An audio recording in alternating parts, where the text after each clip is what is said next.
Well, hello, ladies. Hello, Hi. we're back. I know I'm so excited, and today's topic is something we've been wanting to do for so long. Right? Um, yes, we're talking about where you buy your pet supplies, basically. And I don't know, I'm sure you both have plenty of information you want to share because I don't have an online store or a brick and mortar like the two of you do. I thought, if it's okay with you, I would start out by kind of laying some groundwork with just some like data and statistics, and then you two can kind of take it away from there. Sure. Yeah, go for Yep. it.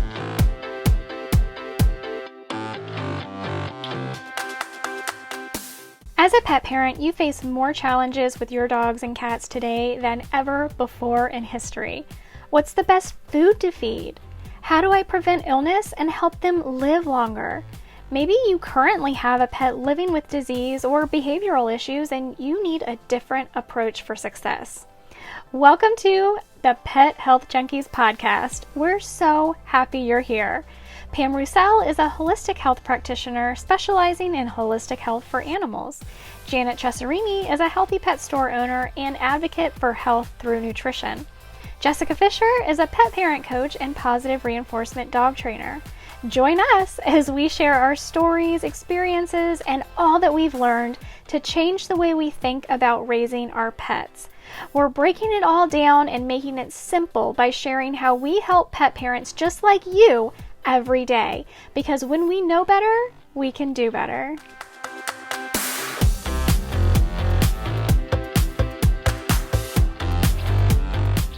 Okay, Let's hear it. so we are talking today about where you shop for your pet supplies, basically your food and any other supplies that you get for your pets. And we have seen a drastic change in the market in the past couple of years. So I pulled up some statistics looking at the differences in basically the independent pet stores and the big box retail stores. So we're in the US, so I'm going off of what we have available to us in the US, but I'm sure wherever you are in the world, you're going to be seeing very similar statistics for whatever companies you shop with. So I wanted to start with Petco. So Petco and PetSmart are our two big pet supply stores in the U.S. But just to kind of get an understanding of like a baseline where we are, 2021, U.S. pet food and treats sales hit $50 billion. So just in the U.S., consumers spent $50 billion on food and treats for their pets. And what's really unfortunate is that independent pet stores are trying desperately to hold on to a roughly 10% share of that market. So as a total of pet products and services in 2019, that was the last statistic I was able to find, that was almost $96 billion total. So pets are like big money in the United States. But Petco is really interesting. I think anybody in the US is going to know Petco and PetSmart, depending on where you live, generally is what store you're going to shop at. But Petco is a publicly held company. They are owned by CVC Capital Partners and CPP Investments. So these are both private equity investment companies. And what I found really, really interesting, and I'm sure the two of you will kind of expound upon this in a little bit, is that CVC Capital Partners, they are actually the largest shareholder of an American pharmaceutical company called Alvogen. And then the Canada Pension Plan, which is the second owner of Petco, is one of the world's largest private equity investors, and they own a lot of holdings in a lot of media companies in the U.S., Germany, and France. So there's a lot to unpack there. And one thing I actually learned, I knew that they also own Vetco, which is like their in-house veterinary services, but they also own PupBox, which I actually didn't know before I did the research for this. So that was really interesting. And then I saved PetSmart for a second because PetSmart is a little more insidious. They are privately held, which is different from Petco, which is a publicly held company now. And they are privately held by another private investment company, VC Partners. They also own a bunch of media companies as well as healthcare companies and satellite companies around the world. And of course, we know, I think it was 2017 or 2019, they purchased Chewy.com to be PetSmart's online store.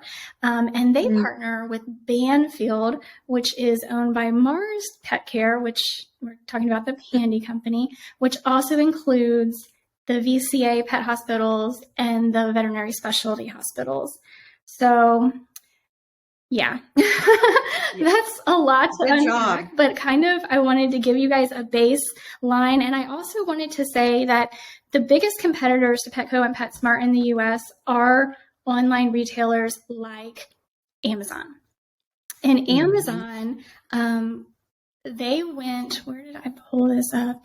Amazon went they tripled, I think more than tripled their pet food sales in 2020. So projections for 2025, just to kind of give you guys an idea that are listening, 2015, let's go back to 2015, people were only spending 8% of their pet dollars on the internet. 92% were being spent in brick and mortar stores. Now that includes Petco and PetSmart, but these are, all brick and mortar stores.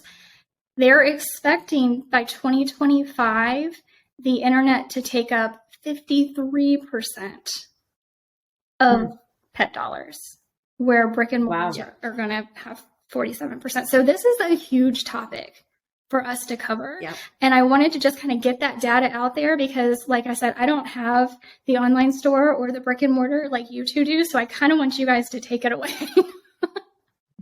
That is so incredible. That information that you shared. I did not know some of that, but it does not surprise me.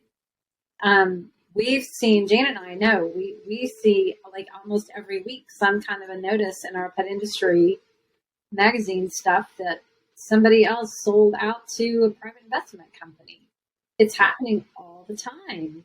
And it's really disheartening. And there's some brands, honestly, that I don't even want to support anymore because I feel like they sold out.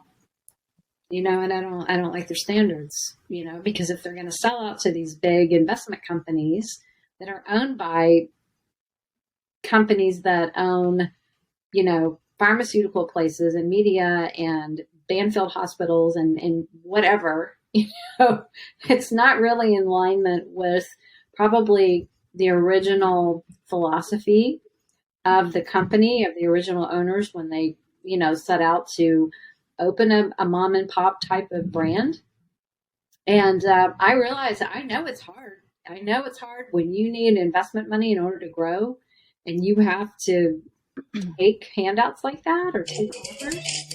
It's challenging for sure. I'm glad I don't own a product, that I need to go solicit funds to do business. It would be tempting, I'm sure. Yeah, it would. Yeah. Especially, I feel that tug, if you will, being a brick and mortar retailer, and a small one. I have a single store. I just completed my 3rd year in business, after 3 years as a pop-up shop.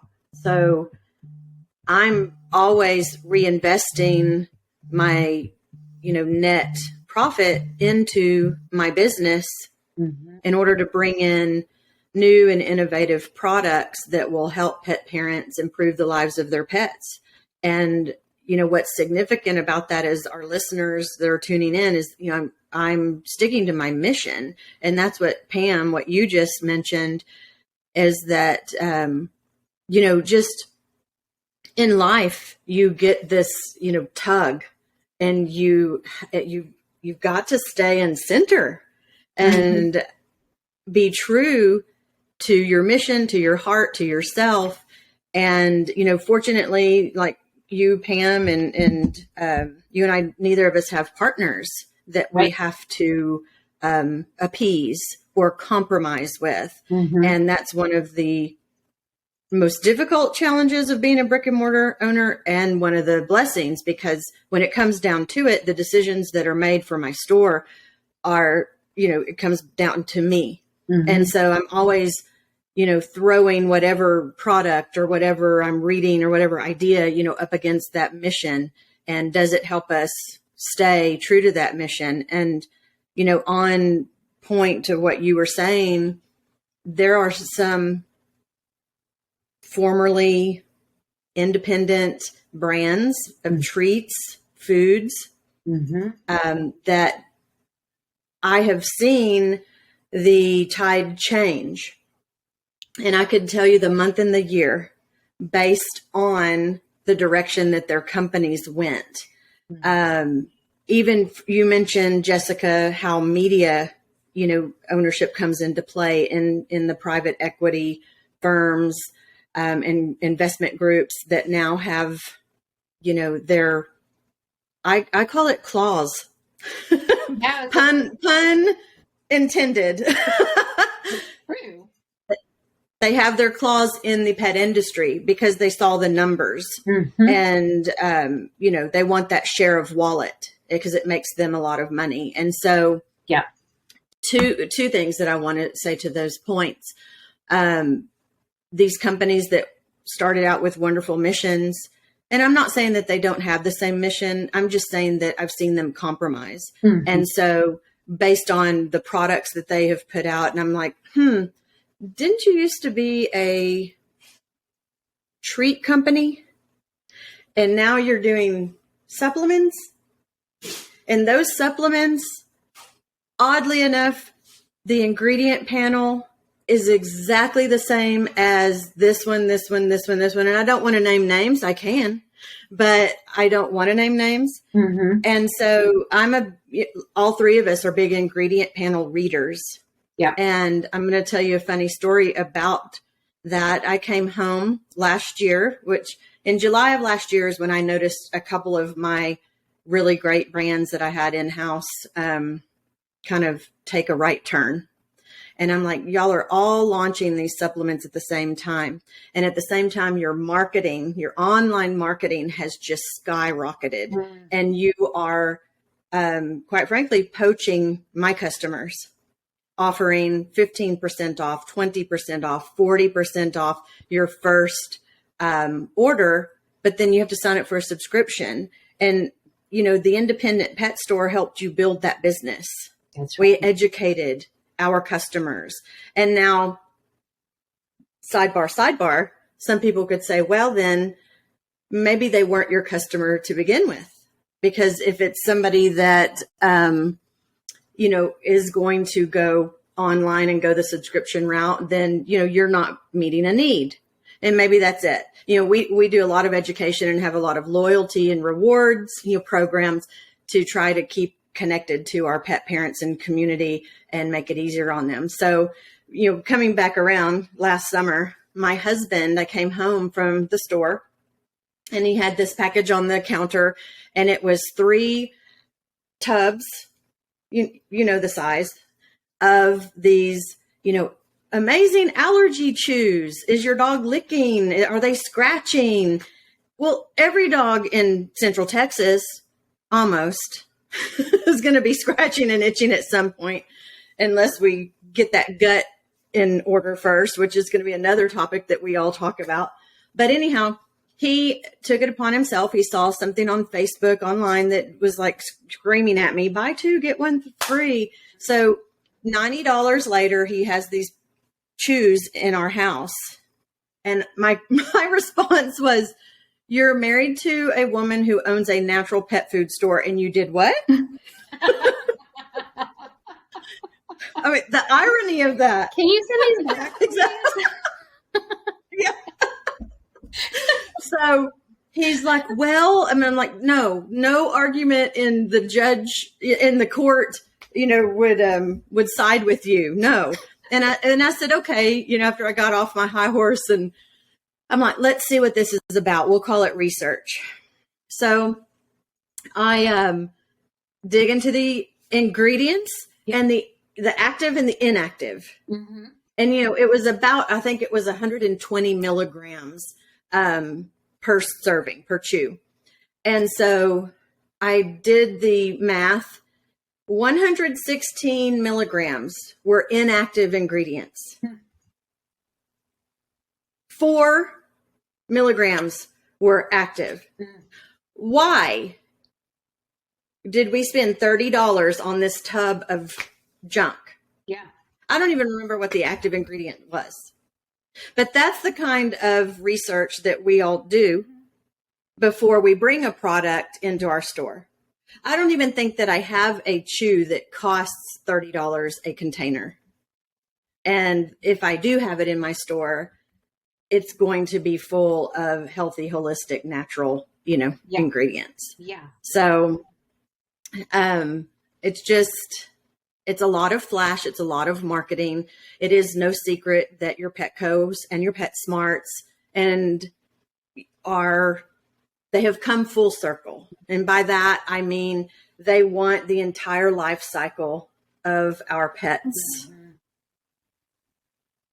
We have ulterior motives, because if I recommend this pet food that I'm told in my weekly huddle, hey, we've got to push this brand X this week, it's going to expire soon, or we got a big, pallet of this and we got a great deal on it, let's push it and talk about how great it is. Mm-hmm. And let's face it, there's a lot of food in a lot of stores that are not great. Yeah. Yeah. So, yeah. Anyhow, play devil's advocate for a minute. I know, just as a consumer, obviously, it is so much.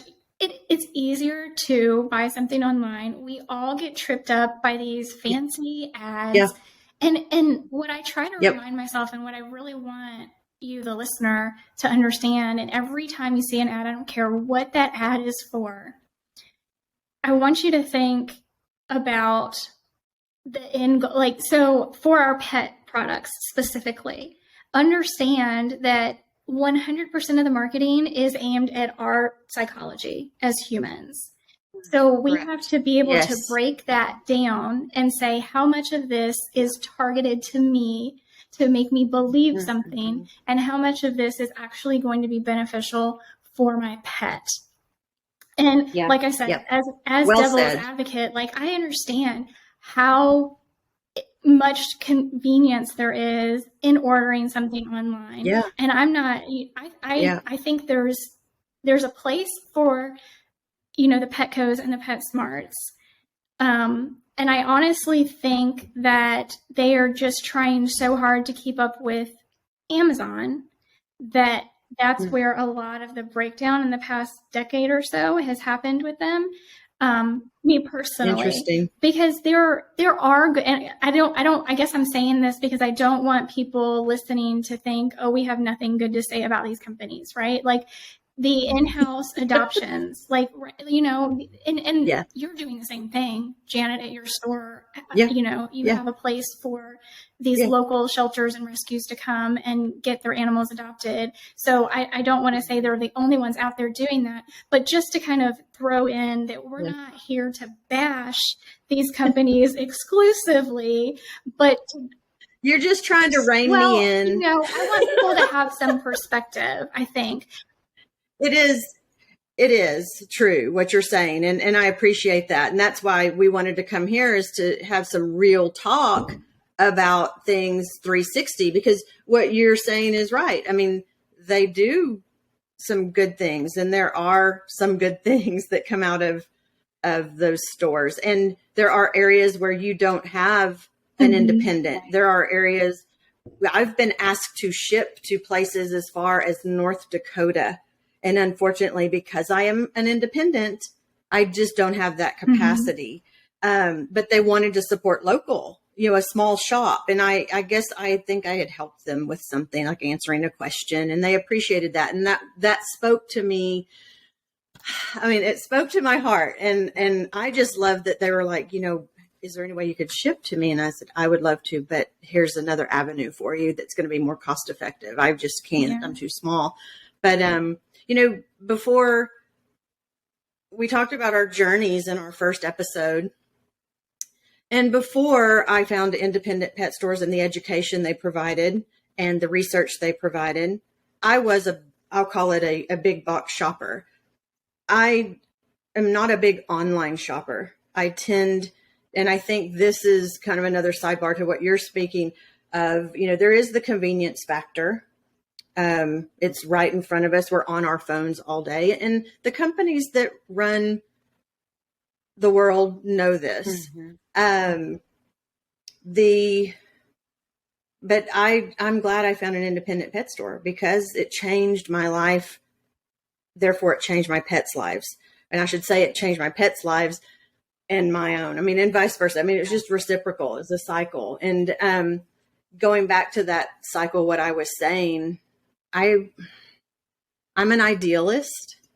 And so a lot of what I say, I come from that viewpoint, which again is great that we all have different viewpoints and hopefully we're, going to hit boxes for everybody. But I was really sad and disturbed and really heartbroken when I discovered that whole life cycle business model. And by that, when I did this earlier, I meant that I'm going to feed that food. I'm going to have issues down the road, and I'm going to have an in-house vet clinic, and I'm going to sell you my pet insurance and the prescriptions that I'm going to sell you. I own that pharmaceutical company, and I'm going to keep, it's just a cycle. Yeah. And that is intentional. And I'm not saying that it is deceptive. I'm just saying that's the business plan. And so if you want to go back to missions, just like you, Pam, and you as well, Jessica, we're trying to bring in positive things into pets' lives. And so for me, it's like, let me talk to you about gut health. And it will help with so many things. This product will help build your pet's immune system. Because 80% of the immune system is held in the gut. And so if I can help you build your gut, the pet's gut, it's going to improve their likelihood that they're not going to need prescriptions, and the vet visits are likely going to go down. And I know we have so many topics to discuss as we, go and grow with Pet Health Junkies, and that's exciting. But I think for me, the biggest difference, because that was our topic today, the difference in independent versus online and big box is mission. My business model is to help pets and pet parents improve their lives of their pets. And not that it's not the others, but at the end of the day, I lay my head down on my pillow knowing that I helped. I didn't just take market share. Mm-hmm. Well, and I'd like to add to that there's not just the mission, because those big box companies have great missions or whatever, but it's the values behind the mission. It's the value that we don't see. Personally, let me speak for myself. I don't want to support someone who compromises on their quality. I don't want to, right. Someone who sells out because they just want to, they want to start creating a kibble line to grab the care. It's just, that totally went against this one particular companies that I have in mind that I'm not going to mention. It started out in the raw industry, and we're doing great, and then they come up with a kibble. I'm like, wait a minute, what changed? Because you were so passionate about biologically appropriate diets, species appropriate diets for cats and dogs, and now you want to create a non-species appropriate diet. I totally lost respect. I'm like, I'm not supporting that. So, Yeah. we as consumers can put our money behind the companies and the brands that we share the same values and principles with. And I'm kind of like you. I'm an idealist, but I'm also very principle driven. And if I don't agree with this company's principles, then I will walk away and not even blink an eye. I don't care if they were my favorite brand. If I feel like you compromised your values and you changed and you sold out, I'm not going to support it. Mm-hmm. And I think both of the big box, Petco, PetSmart, have had issues in the last decade or so where people have done that, whether it is banning bully breeds at their in-house boarding and played their puppy daycare facilities, or selling shock collars. People really kind of were like really pressuring to stop selling these torture devices. And then with their grooming services, how many dogs have been injured and died because of, improper training or just terrible employees. I don't know which or both. I have they personal both had experience with that. I'm so sorry to hear that. Yep.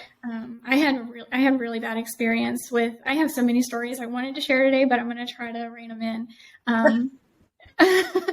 Because when I met my husband, and he had a dog, he had Gracie, a little Chihuahua. You can't see her in the shot, but on the Bainfield plan where he paid, monthly, and she went in and did all the things. And when we met, I was like, nope, no more of this. And it was.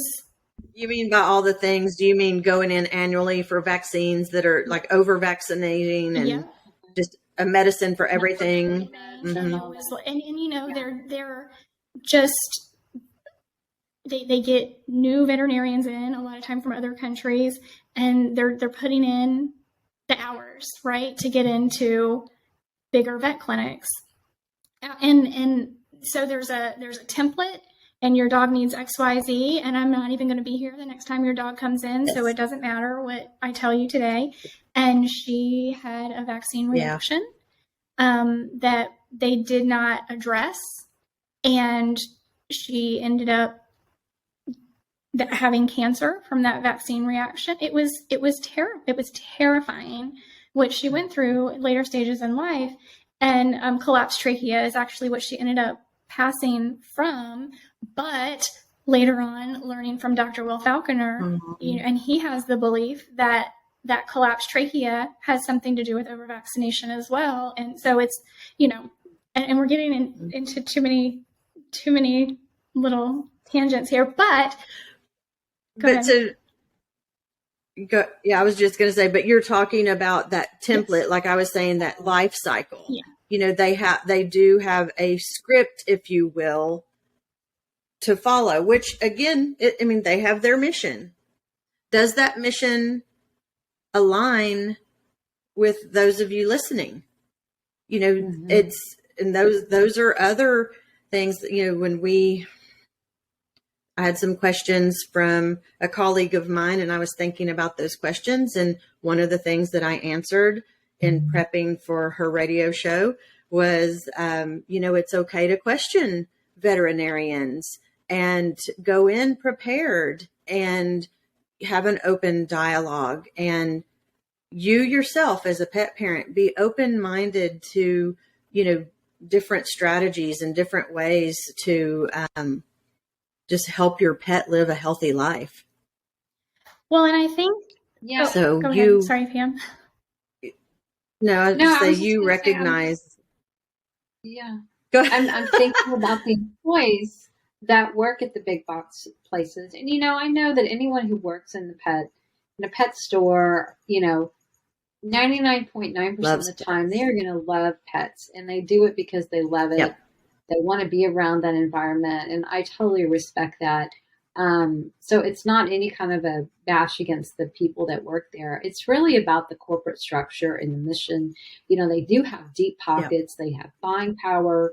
They have investments. They have investors to satisfy, to report to. You know, so they're profit margin driven, and not that independents aren't. It's just harder for us because our profit margins are smaller.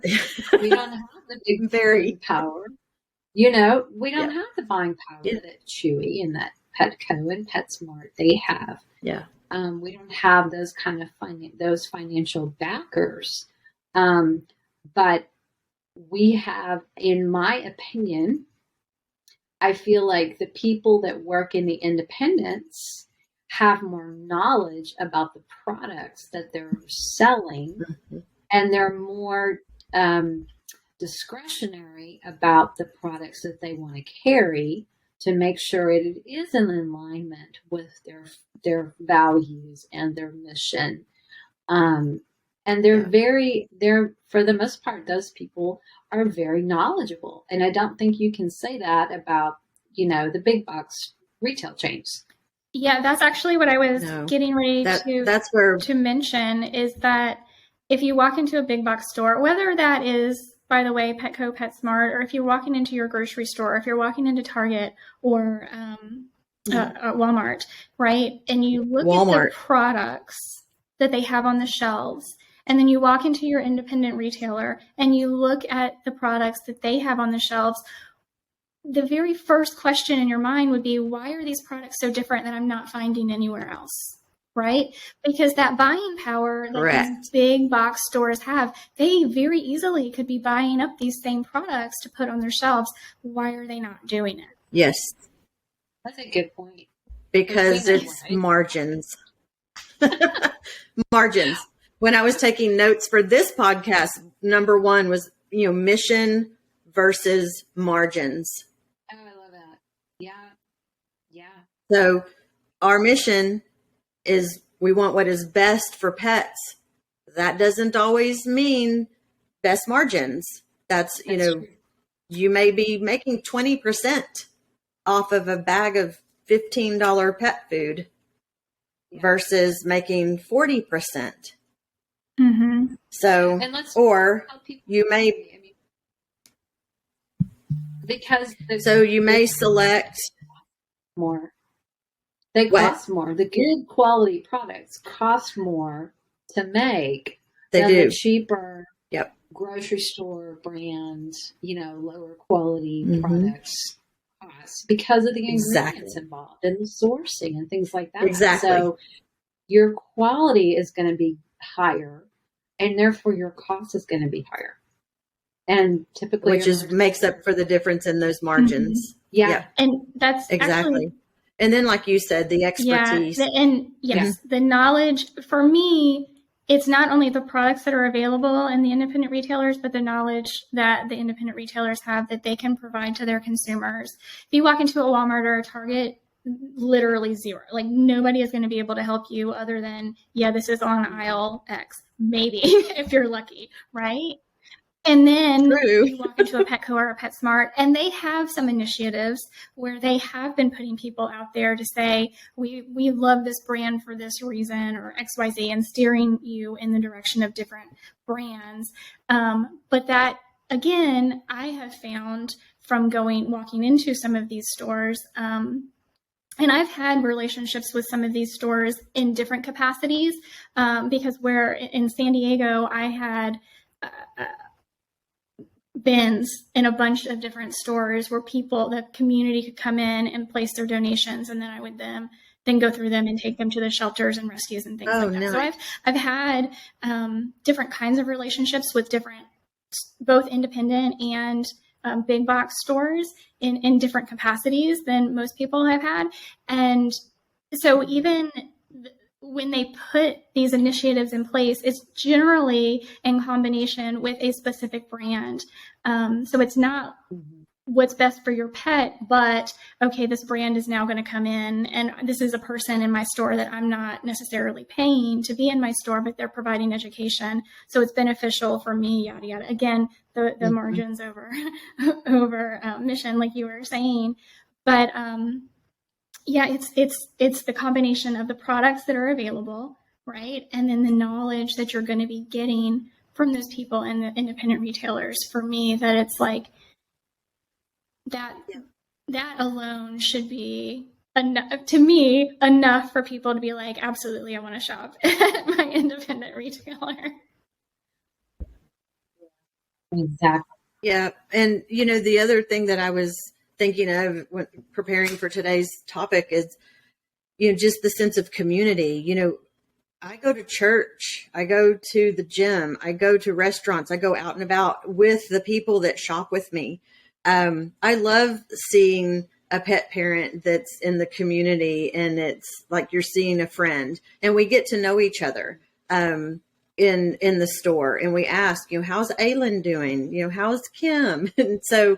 And we're there when they're not doing well and we have suggestions to say, gosh, I'm hearing maybe some compromised liver. Maybe you need I would suggest that you call your vet, or if you'd like to talk to an integrative vet, here's a recommendation. And a very, just a specific case comes to mind with an Australian Shepherd named Taz. And he's a young Australian Shepherd, and his mom came in and I asked how he was doing. And she said, he's been lethargic. He's throwing up when he eats, even water. And he has, he's just not himself. And I said, that resonates liver to me. And I said, tell me what's gone on recently. And, or it could be bacteria. You probably remember this one, Pam, because I consulted with you on Taz. Was it worms? And Was it parasites? Parasites, but it ended up, he did have some issues with parasites that probably had been going on for a while and gone undetected. And that's good now. But it ended up being a reaction to the rattlesnake vaccine. And yes, I know. It was very, very tenuous, just very sketchy and scary for a while. I'm so sorry. Yeah, he's doing good. And but why did he have a vaccine for a rattlesnake? Did he get bitten? No, he got that vaccine. This is a great question. One of the things that we're going to be talking about is, ask why and think about your situation. I know we're getting off topic, but this goes back to being, independent and getting to know your customers. There is a value there that transcends that flashy, online ad and that subscription or whatever it is. But he would have died. And, thank God she reached out to, you, and she reached out to the integrative vet that I recommended. She has since left her vet because they did not acknowledge that it could be an adverse reaction to the vaccine. And when, pride. Don't even get me started. Yes. So, thankfully, she, the pet parent, followed through and got a second opinion. And, he has been on, this is 5 months now, been on the road to recovery, but he almost died. And, she's very upset because that vet clinic didn't acknowledge it. They didn't check on him. They didn't say squat. It's this community. Again, it's the community. It's community. You don't get that. It is. And that you're pet smart or you're chewy. You just don't. No, you're not going to see the same employees every time you go in. You're not going to see the same managers. It's just, I'm grateful that I got to help. And, I'm grateful to have the partnership that I have with you. and with our local integrative veterinarian, and I'm so grateful that she followed through. Mm-hmm. So And relationships matter. At the end of the day, relationships matter, and that's what community over convenience. That's my other one for today. Yes. Expertise, community and mission over margins. That why independent versus big box if you can. Those are just a few of the reasons. We know in my store, every time that bell rings on the door when it opens, you're greeted with a smile, and we're truly grateful that you're in our store. And I know that goes across the U.S. and across the world with your small shop owners. We're doing it in our hearts in it, and we're happy that you walk through the door because we know that you have thousands of other choices. Yes. Yeah, but you choose to do community with us. And I find that small independent stores take their service levels up a big notch. You get to know their names. You know the names of the pets. Yes. You're just not another number when you walk in the door to an independent. Absolutely not. Yeah. Awesome. So I just wanted to kind of, yay. I guess, explain a little bit for our listeners, try to kind of dive in. So the three of us have an understanding about business that the average consumer probably doesn't know. And we talked about a lot of things that they may be scratching their head about. So I wanted to kind of really quickly before we end, explain a little bit about how it works to sell a product, right? So you have a company that has a product, and in general, to be able to get that product out to market, they have to go through a distributor. So that distributor is going to have, a whole bunch of different brands. Yes, the network of brands that they do business with, that they bring their products in to their warehouses. And then that distributor is actually who the retailer has a relationship with, generally speaking. Now, there are brands out there that you, as a retailer, can buy direct from them. Direct. I think the smaller the company, probably the easier that is to maintain. And the reason I know a lot of this is because my husband is a brand, and we do have many other businesses out there that sell our product.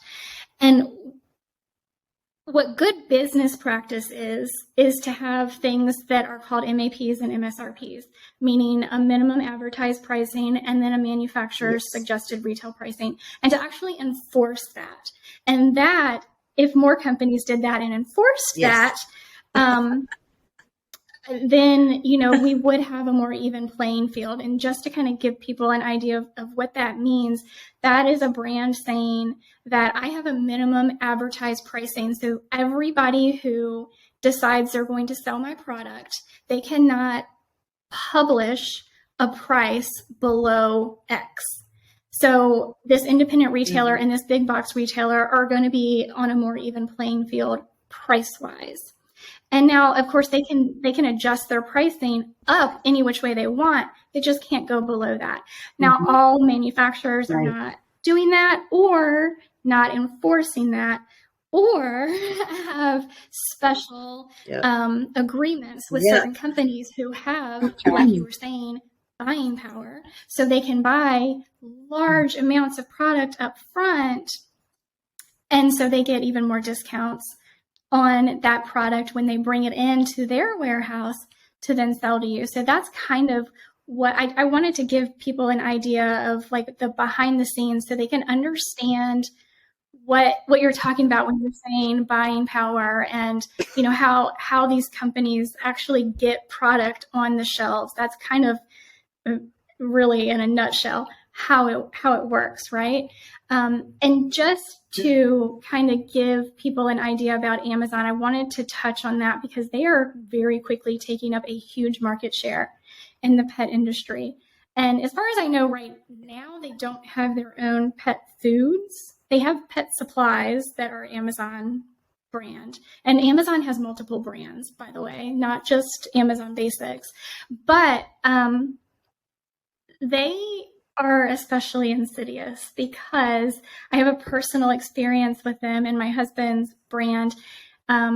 Many years ago, we thought it would be wonderful to do business with them. Thank you. Be on Amazon. Hang on one second. Yep.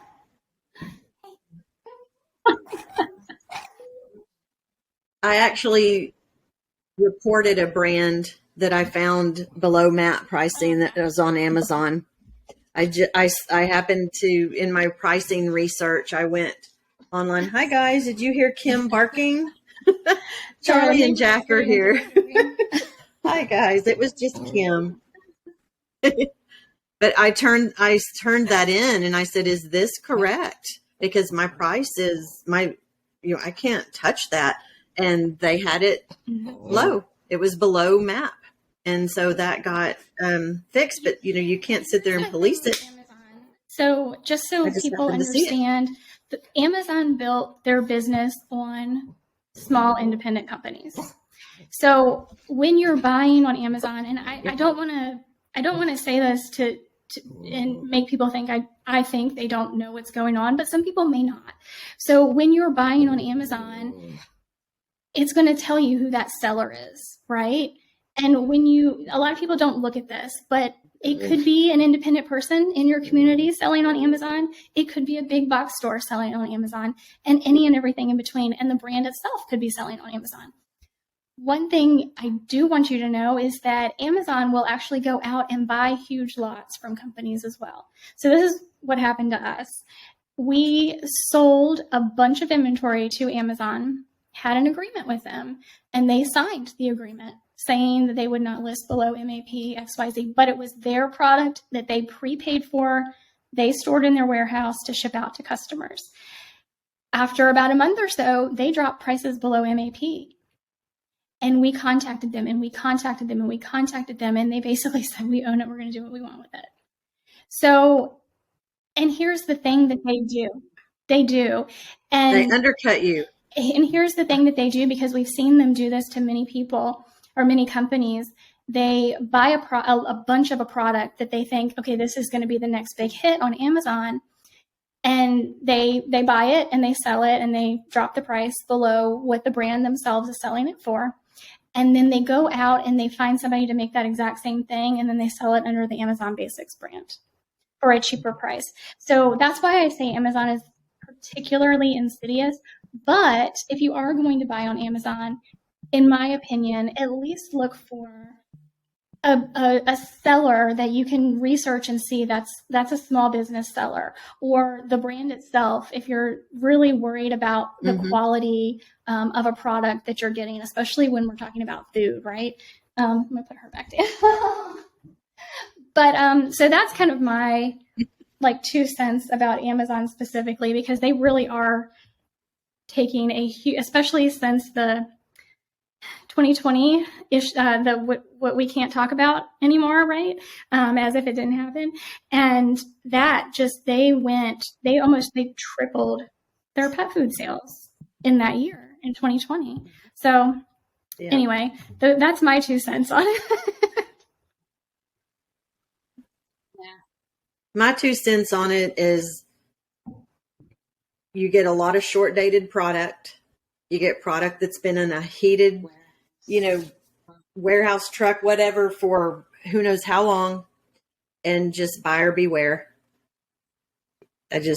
I would never buy anything edible, because I've been burned too many times during that unspeakable time when I needed to order some, food. And I did the Amazon Fresh. I literally bought Justin's almond butter, and it expired the next day. The next day. Yeah. That's ridiculous. So how long had that been sitting in the Amazon warehouse? So we have people who I did it. I'll never do it again. My dog got sick on it because of rancidity.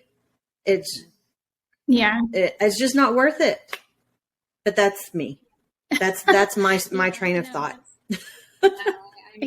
That's why I'm an independent. And I've heard other stories how companies like Amazon totally undercut the sellers, totally, and they're barely making a profit at all at the end of the day, and competing against themselves.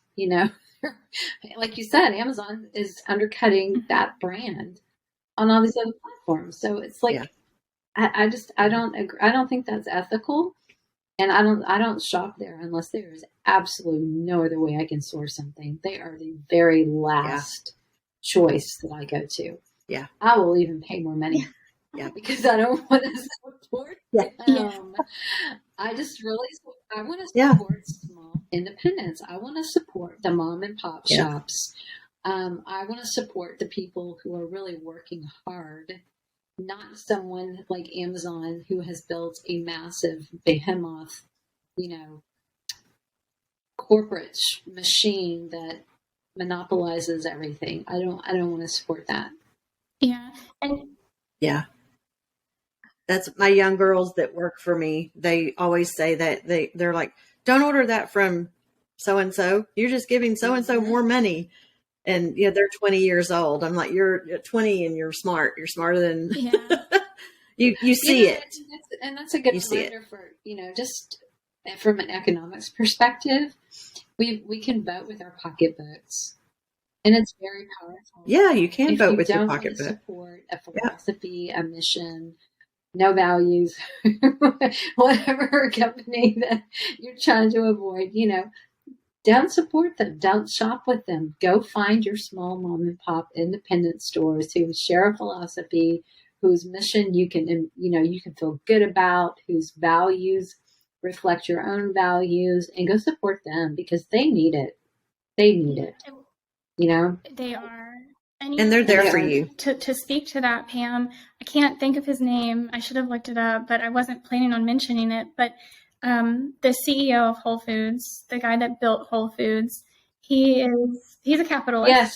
And he has, in my opinion, a pretty darn good head on his shoulders. And he has some really good education out there for people who want to be entrepreneurs and who want to build something for themselves. And he recently quit. And he said it has just been HE double hockey sticks since Amazon bought them out. And he said, he said it's just it's not worth it anymore. It doesn't align with what. That's so sad. I can't stand here and watch it happen anymore. And he quit. But the whole irony of the whole thing? He sold to Bezos and he sold to Amazon knowing that's what they were. That's very true. But he is a capitalist. I mean, it goes back. It goes back to the beginning when we were talking about the brands that were in my shop, and it's like you used to do this, and you wanted the money, and now you aren't who you used to be anymore. I've had some fun with some emails up to the president level of some of these companies and to the owners, and I know they don't like what I've said because I don't get an answer back. I'm holding them accountable. And again, I go back to our, starting Pet Health Junkies. We want to share information so that everyone can be accountable. We should all be accountable for the decisions that we make. The things that we say. That's it's tough. That's like put your big girl panties on, and transparency can be a little frightening. That's why. Oh my God! Companies are not. They don't want you to see the dirty laundry. So I think that's kind of what it comes down to, guys. Is that you do have to vote with your money, and when you.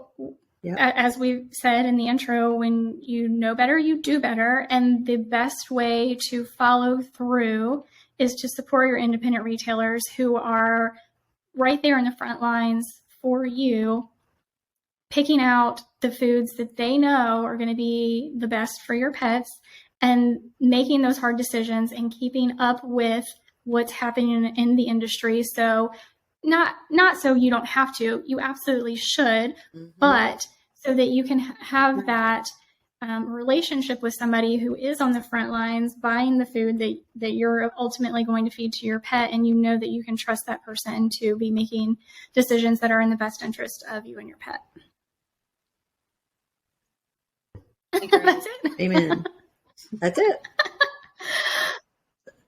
How about Yeah.